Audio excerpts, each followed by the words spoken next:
Good morning. तर आपले बराच दिवस झाले भेट नाही आहे अजिबात, बिकॉज माझी तब्येत आणि बरेच काही काही कारणं होते आणि माझ्याच्याने व्लॉग होत नव्हतं म्हणून मी स्टॉप केलेलं होतं.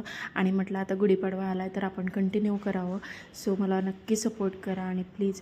आणि मी लातूरला गेले होते, असं काहीतरी आणलं मी छान असं, म्हणजे की यांच्या मामाच्या मुलीने आणलं होतं आणि त्याच्यात मला पण इंटरेस्ट आहे. मला पण खूप आर्ट आणि क्राफ्ट करायला आवडतं, पण आता श्रीशामुळे अजिबात नाही. आणि श्रीशा मला खूप मदत करत होती, बघू शकता तुम्ही.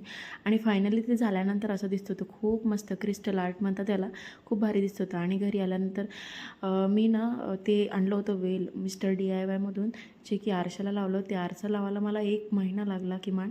आणि बघा ना तुम्ही किती भारी दिसत होतं. त्याच्यानंतर मग मी असं लावलं. माझी खूप इच्छा आहे, मला डेकोर करायला खूप आवडतं असं काही. आणि मस्त असं केलं. आणि माझे पाय खूप खराब झाले म्हणून मी अशी छान शूज आणि श्रीशाला सँडल घेतली. कशी वाटते ते नक्की मला कमेंटमध्ये सांगा. आणि गुढीपाडव्याच्या सगळ्यांना खूप खूप शुभेच्छा. बघा मी किती भारी रांगोळी काढली होती, म्हणजे की मला येईल तशी, कारण वेळ नव्हता. आणि नंतर अशी फास्टमध्ये गुढी उभी केली आणि सिम्पल अशी तयारी केली. मला फोटोज भरपूर काढायचे होते, पण श्रीशाचा अजिबात मूड नव्हता. सो ती म्हणत होती नको मम्मा मला काढायचे नाही, आणि ती अशी रडत होती. मग माझा पण मूड गेला आणि मी पण फोटो काढले नाही. 1-2 फोटो काढलेले, ते तुमच्यासोबत शेअर केलेले. त्याच्यानंतर मी DMartमधून मँगो पल्प आणला होता मॅप्रोचं, खूप भारी वाटते आणि बिलकुल फ्रुटीसारखं वाटतं. आणि थँक्यू फॉर वॉचिंग. बाय.